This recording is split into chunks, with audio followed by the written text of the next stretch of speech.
শহরে থাকে। সো সে অনেকদিন পরে যখন বাড়িতে যায়, সরি বরিশাল না, এটা হচ্ছে নোয়াখালী, সরি নোয়াখালী ঘটনা। সে নোয়াখালীতে থাকে। নোয়াখালীতে সে যখন বন্যা হয়, তখন বন্যা হওয়ার পরে সে হচ্ছে তোমার নোয়াখালী ক্লাস শেষ হয়ে গেছে। ক্লাসের পড়ানো শেষ। যারা যারা যারা গল্প শুনতে চাও তারা থাকতে পারো, বাকিরা চাইলে লিভ নিতে পারো। ক্লাসের পড়ানো শেষ হয়ে গেছে, ঠিক আছে? ওকে।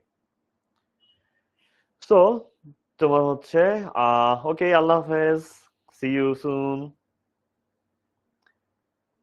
5 নাম্বারটা রিপিট।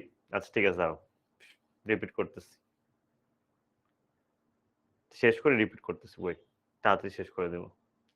আচ্ছা, সো তোমার রাকিব যখন নোয়াখালীতে বন্যা হয়, ও কলেজে পড়ে, ও তখন হচ্ছে তোমার ইয়েতে যায়, নোয়াখালী যায়। নোয়াখালী যাওয়ার পরে তখন ওর বাড়িটা ডুবে যায়, ওখানে থাকার মতো অবস্থা থাকে না। তখন ওর একটা দাদা বাড়ি আছে একটু নোয়াখালীর ভেতরের দিকে, যে জায়গাটায় তোমার হচ্ছে ওরা কেউ থাকে না। এখন ওদের যেহেতু বর্তমান বাড়িটা পানি ঢুকে গেছে, এই কারণে তারা ওই বাড়িতে যায় থাকতে শুরু করে। এবং ওখানে গিয়ে যে তোমার একটা বলা হয়েছে।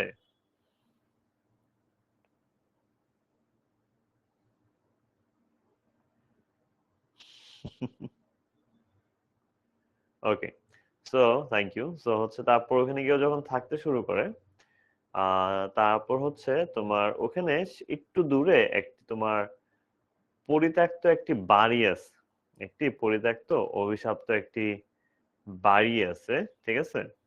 তো তোমার ওই বাড়িতে কেউ ঢুকে না, ওই বাড়িতে কেউ যায় না। এন্ড এন্ড হচ্ছে তোমার তারপর একদিন ওই বাড়িতে আমার যতটুকু মনে পড়ে একবার ভুল করে ঢুকে পড়ছে। একদিন সন্ধ্যার পরে হচ্ছে ভুল করে ঢুকে পড়ছে। ঢুকে পড়ার পরে ও ওই জায়গাটার মধ্যে দেখে যে ওর পিছন থেকে মনে হয় কেউ ডাকতেছে। ওর মনে হয়েছে যে ওকে কেউ পিছন থেকে ডাকতেছে। এখন ওগুলো বিশ্বাস করতো না, বাট ও না একটু ভয় পেয়ে যায় তখন, যে আসলে কি ব্যাপার, এইখানে তো কেউ নাই, এখানে আবার কে ডাকতেছে। তারপর কি হয়েছে, তারপর হচ্ছে তোমার ও ওই জায়গা থেকে আসার পরে তোমার হচ্ছে যখন হচ্ছে ভিতরে হাঁটাহাঁটি করতেছিল, একটু সামনে ঢুকেছে, সামনে ঢুকে যেয়ে দেখে কি যে আয়নার মধ্যে আবছা আবছা কি জানি দেখা যাইতেছে, যেটা ওর পিছনে দাঁড়ায় আছে। এটা দেখার পর না অনেক ভয় পেয়ে যায়। ও পিছনে তাকায় দেখে তোমার কিচ্ছু নাই। আবার আয়নার দিকে ঘুরে দেখে পিছনে একটা লাল রঙের লেহেঙ্গা পরা একটা মেয়ে ওর দিকে আগাইতেছে, এবং ভাইসা আগাইতেছে, হাইটা আগাইতেছে না, ভাইসা আগাইতেছে।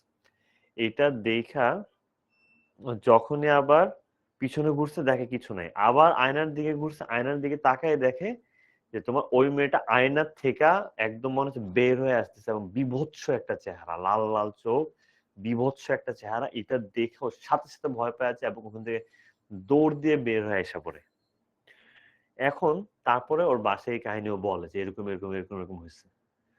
এটা বলার পর ওর মা তোর অনেক বকছে, তুমি কেন গেছো, তুই কেন গেছিস ওখানে, আমি তোর মানা করছিলাম ওই জায়গায় যাইতে না, ওই জায়গাটা ভালো না, তুই কথা শুনোস না, এরকম অনেক বকাবকি করছে। ঝামেলাটা হয়েছে কি, বকাবকি তো শেষ হয়নি। ওই দিন রাতের পর থেকে ও যেই আয়নার সামনে দিয়ে যায়, ও যেই আয়নার সামনে দিয়ে যায়, ওই আয়নার মধ্যেই দেখে যে ওই মেয়েটা ঘোমটা দেওয়া ওই আয়নার মধ্যে দাঁড়ায় আছে। এবং এটা দেখে ও যখনই দেখে ও একটা চিৎকার মেরে ওঠে, এবং ও বাথরুমে গেল আয়নার মধ্যে ওরে দেখে, তোমার ওর রুমে ঘুমাইতে গেল ওরে দেখে, এই কারণে সব আয়না ঢাকা রাখছে। এবং আয়না ঢাকার পরও কিন্তু ঝামেলা শেষ হয়নি। ওর মা খেয়াল করে দেখে খালি ওই ভূতের বাড়িটার দিকে তাকায় থাকে। ওরে যখন জিজ্ঞেস করে কি হয়েছে, কি দেখোস, বলে যে ওরে হচ্ছে বলে কে জানি ডাকে, ওখান থেকে কে জানি ওরে যাইতে বলে ডাকে। এবং ও যাইতে চায় না, কিন্তু ওর কেন জানি ভিতর থেকে অনেক টানে, যে ওর পা মনে হয় নিজে নিজে বের হয়ে যায়, এরকম একটা অবস্থা। ওর মা বলছে ভুলেও যাবি না, তোর আমি কালকে ঢাকায় পাঠাইতেছি, তুই এখান থেকে তাড়াতাড়ি চলে যা। ঝামেলা হয়েছে কি, যে পরের দিন যে ঢাকায় যাবে তার আগের দিন রাতের বেলা হুট করে ওর মা খেয়াল করে দেখে কি ও ঘরের ভিতরে নাই। ও ঘরের ভিতরে নাকি ওর মা তো বুঝে গেছে কি, তাড়াতাড়ি ওর চাস্তো বাইরে ডাইকে উঠেছে, ঠিক আছে? চাচতো ভাই ডাইকে উঠাইছে, ডাইকে উঠানোর পরে হচ্ছে তাড়াতাড়ি সবাই মিলা দৌড়ায় দৌড়ায় মশাল নিয়ে হারিকেন নিয়ে হচ্ছে ওর দুই চাচতো ভাই আর ওর এক বন্ধু গেছে ওই বাড়ির ভিতরে ঢুকছে। ঢুইকা দেখে যে ও যে রাকিব ছেলেটা ওখানে যে একটা আয়না ছিল ওই আয়নাটার সামনে হাইটা হাইটা যাইতেছে, এবং ওরাও প্রথমবার দেখলো আয়নার ভিতরে একটা তোমার লাল রঙের একটা লেহেঙ্গা পরা তো বীভৎস চেহারার একটা মেয়ে ওর হাত দিয়ে ডাকতেছে, এবং ও হিপনোটাইজড হইয়া তোমার হচ্ছে তোমার ওই আয়নার ভিতরে আগাইতেছে। এন্ড ওরা হঠাৎ করে খেয়াল করলো কি আয়নার থেকে না দুইটা হাত বাইর হয়ে আছে, যেন ওরা আয়নার ভিতরে টাইনা নিয়ে নিবে। এটা দেখার পর তো ওরা ওরা কাঁপাকাঁপি লেগে গেছে। ওই টাইম ওর বন্ধু যে ওর জামায় ধরে ওরা টান মারতেছে, বাট ও তো আসে না, ও আগায় যেতেছে আগায় যেতেছে। ওই মুহূর্তে কি হয়েছে তোমার ওই যে মেয়ে ভূতটা ও হচ্ছে ওর হাতে ধরে ফেলছে, হাতে ধরে আরো টানা শুরু করছে। এখন তিনজনে মিলে ওরে টাইনা ছুড়াইতে পারতেছেন, ও রাকিবেরও কোনো হুঁশ নেই। তখন কি হবে, তখন ওর যে একটা চাচাতো ভাই ছিল ও চালাকি করে কি করছে বুঝতে পারছে যেহেতু সব জায়গায় আয়না রিলেটেড কাহিনী এবং পুরো ঘটনাটা শুরু হয়েছিল এই আয়নার থেকে, তার মানে আয়নার সাথে ওই জিনটার বা ওই ভূতটার কোনো একটা সম্পর্ক আছে।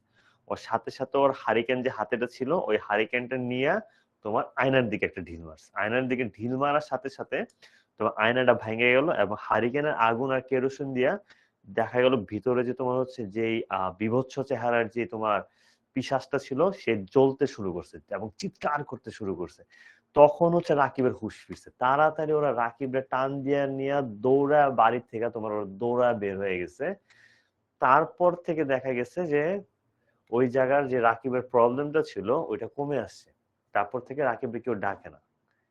কিন্তু রাকিব তারপর ঢাকায় এসে পড়ে, ঢাকায় এসে পড়ার পর একদিন রাকিব আমার ফোন দিয়ে জানায় যে মাঝে মধ্যে ওর মনে হয় আয়নার থেকে ওর দিকে কেউ তাকায় আছে, কিন্তু ও যখন তাকায় তখন ও কাউরেই দেখতে পায় না।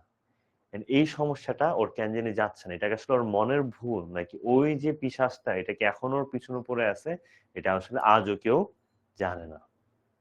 তো এটাই ছিল আজকের মতো আমাদের স্টোরিটা। এখন 5 নাম্বারটা একজন জানতে চাইছিল। তো 5 নাম্বারটা হচ্ছে, তো এখানে শেষ হচ্ছে। আই হোপ তোমরা এনজয় করছো। একজন 5 নাম্বার আনসারটা জানতে চাইছে, একটু বলে দিই। রোজামন্ড অবশেষে কি সিদ্ধান্ত নেয়? রোজামন্ড অবশেষে সিদ্ধান্ত নেয় সে